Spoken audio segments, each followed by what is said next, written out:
Salam, bugünkü mövzumuz 21-ci əsrin kompetensiyaları və onların təlimdə formalaşdırılması.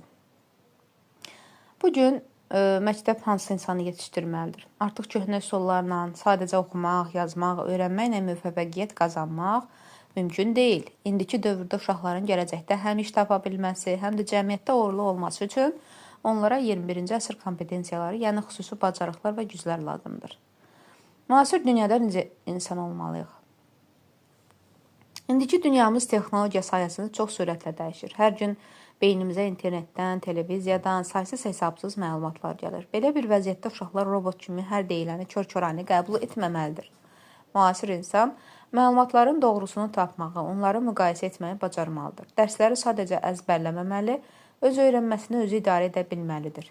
Tənqidi düşünməli və sərbəst qərar verməyi öyrənməlidir. Dəyişən şəraitə tez uyğunlaşmalı, öz biliklərini hər zaman yeniləməyə hazır olmalıdır.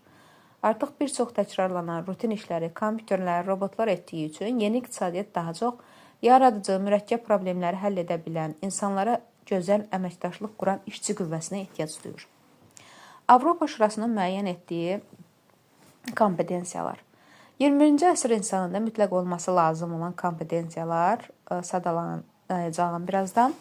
Başlayaq. Birinci, savadlılıq kompetensiyası. Yəni təkcə hərfləri tanımaq yox, oxuduğun hər hansı bir çətin mətni tam başa düşmək, öz fikrini həm şifahi, həm də yazılı şəkildə mükəmməl ifadə edə bilmək gücüdür.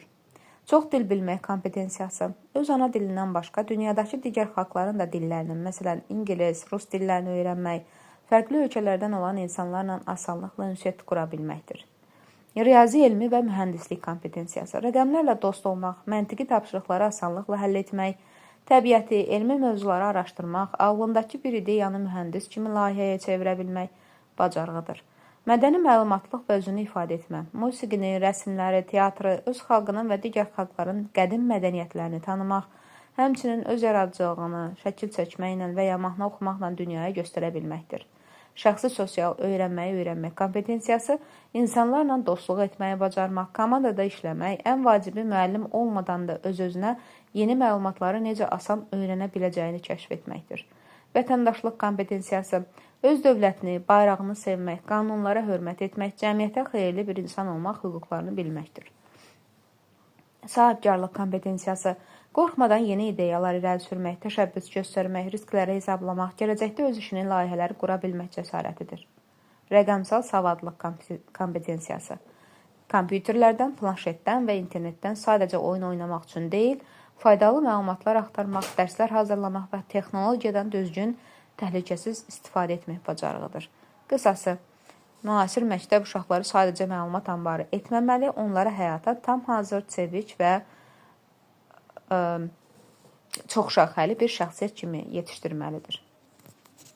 Bu birinci hissə idi.